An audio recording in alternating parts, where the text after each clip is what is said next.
Hello everyone, welcome to my channel Pooja economics and this is Pooja Suroha. और आज हम कर रहे हैं money and credit NCERT class 10 chapter number 3 and ये इसका फाइनल पार्ट होगा। तो हमने लास्ट टाइम लोन एक्टिविटी पे किया था, तो और आज हम कर रहे हैं टू डिफरेंट क्रेडिट सिचुएशन। तो देखिए ऐसा है कि अब आपको पता है कि बैंक जो है वो लोन देता है। हम जितना भी अपना जमा करवाते हैं उसका 15% वो अपने पास रखता है और बाकी को वो लोन दे देता है। ऐसी बात नहीं है कि बाद में वो हमारे पूरे पैसे वापस नहीं करेगा, लेकिन एट ए टाइम वो 15% कैश रखकर अपने पास बाकी के वो लोन दे देता है और इस पर बैंक इंटरेस्ट कमाता है। तो क्यों अब डिफरेंट क्रेडिट सिचुएशन, तो ये भी एक तरह से लोन का ही है कि कितना आपको क्रेडिट मिल रहा है। थोड़ा गला खराब है। तो देखिए ये पॉजिटिव भी हो सकती है और ये नेगेटिव भी होती है। पॉजिटिव देखिए कैसा है कि मान लीजिए कोई पर्टिकुलर इंसान कुछ अमाउंट उधार लेता है, तो ध्यान रखिएगा अगर आपने लोन लिया है तो उसको आपको चुकाना भी पड़ेगा। तो अब वो लोन लेता है कुछ अमाउंट और प्लस में वो अपना बिजनेस स्टार्ट करता है, कर लिया, उसका बिजनेस अच्छा चलता है तो फिर बाद में वो अपना लोन चुका देता है विद इंटरेस्ट। तो ये तो हो गया पॉजिटिव। अब इसका हम देखें नेगेटिव इम्पैक्ट कैसे देखते हैं। तो हमारी जो एनसीईआरटी की बुक है उसमें एक स्टोरी है एक महिला किसान के ऊपर, कि कहते हैं कि वो उसका एक छोटा सा जमीन का टुकड़ा है और जो स्टैंडर्ड ऑफ लिविंग है वो लगभग ठीक ठाक ही है। तो अब वो मैडम क्या करती हैं कि वो साहूकार से, और जो ये इनफॉर्मल सेक्टर वाले हैं, अब इस चैप्टर के एंड में हम इनफॉर्मल सेक्टर के बारे में पढ़ेंगे, तो ये क्या कहते हैं उसको अपने ही मनमानी ब्याज दर पर उसको पैसे दे देते हैं। ठीक है, दे दिए। तो अब क्या है कि वो अपनी फसल बोती है, अब फसल किसी वजह से ठीक ठाक नहीं होती, तो उसके बावजूद चलो वो किसी तरह अपने आप को मैनेज भी कर ले, लेकिन वो कर्जा चढ़ा है, उसका क्या, अगली बार फिर फसल बोने के लिए वो कर्जा लेती है। फसल इस बार ठीक ठाक हो जाती है, लेकिन उसके बावजूद भी कर्जा तो फिर भी अपना खड़ा है, तो उस कर्ज को चुकाने के लिए उसको अपनी जमीन का एक हिस्सा बेचना। तो ये इसका नेगेटिव है। तो अब देखिए क्रेडिट, तो अब ये क्रेडिट काम किस तरह करता है कि मान लीजिए अगर आप किसी बैंक से लोन लेते हैं या कहीं से भी लोन लेते हैं, तो वो क्या करता है कि गारंटी के तौर पर आपसे कुछ रखवा लेगा। मैं सिंपल भाषा में बता रही हूँ, गारंटी के तौर पे कुछ भी हो सकते हैं, गाड़ी हो सकती है, आपका घर हो सकता है। वो आपने बॉलीवुड मूवी में देखा होगा ना, भी घर गिरवी रख दिया या गाड़ी गिरवी रख दी, या आपके जो भी पशु हैं आप अपने सामर्थ्य अनुसार गिरवी रख सकते हैं। ये इनफॉर्मल सेक्टर के बारे में है और ये फॉर्मल सेक्टर के बारे में है, क्योंकि मतलब इंटरेस्ट रेट तो कटेगा, प्लस में जब आपका कर्ज चुका दिया जाएगा तो फिर आपको वो चीजें वापस कर दी जाएंगी। हाँ, अगर किसी सिचुएशन में आप कर्जा नहीं चुका पाते हैं तो बैंक के पास ये पूरा अधिकार है कि वो आपकी चीजों को बेचकर अपना जो है नुकसान पूरा करेगा। हो गया। अब एक सवाल आपके मन में ये भी आ रहा है कि अगर किसी वजह से लोन लेने वाले की मृत्यु हो जाए तब क्या होगा।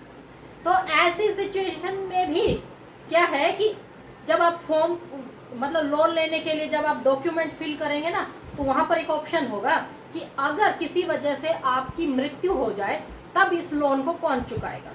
हाँ जी, ये भी एक उसमें कॉलम होता है। तब आप किसी एक को गारंटर बनाते हैं कि हाँ भाई मेरे मरने के बाद ये लोन चुकाएगा।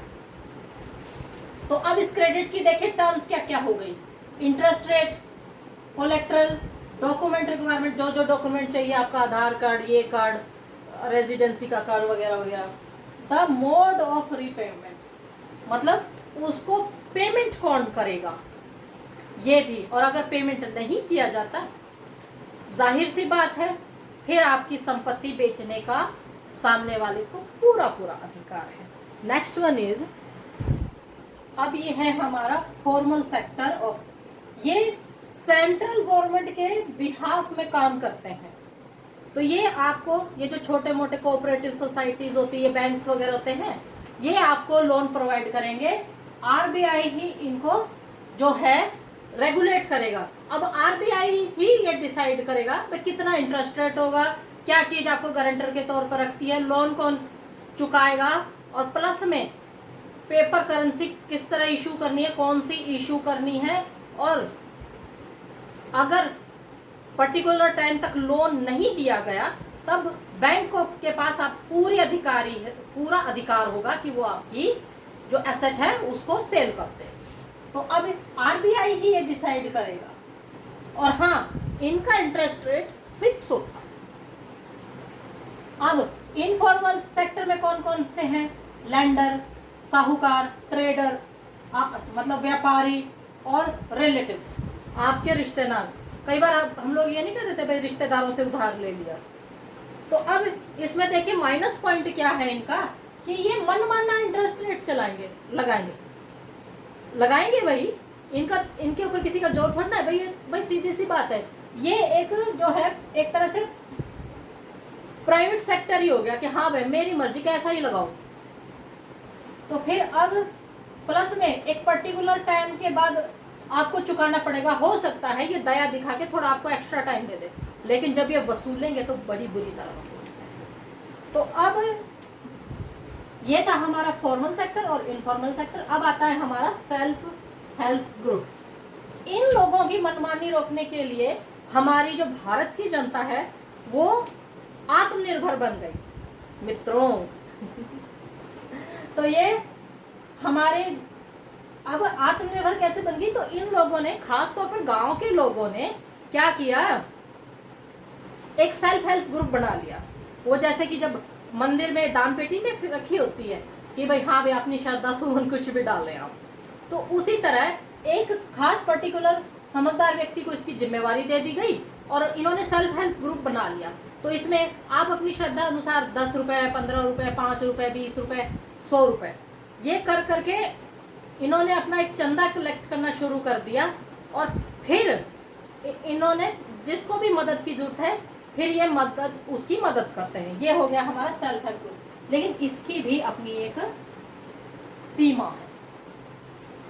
तो अब इसका सबसे बड़ा उदाहरण है 1970 में आया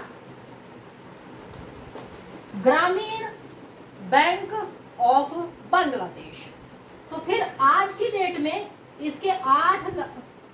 इसका जो टर्नओवर है 8,63,000 है और इसमें 81,390 81,390 विलेज इसका लाभ पा रहे हैं। ग्रामीण बैंक ऑफ बांग्लादेश। सो हमारा चैप्टर है वो कंप्लीट हो गया। फिर मिलती हूँ आपसे, तब तक के लिए स्वस्थ रहिए, खुश रहिए, धन्यवाद।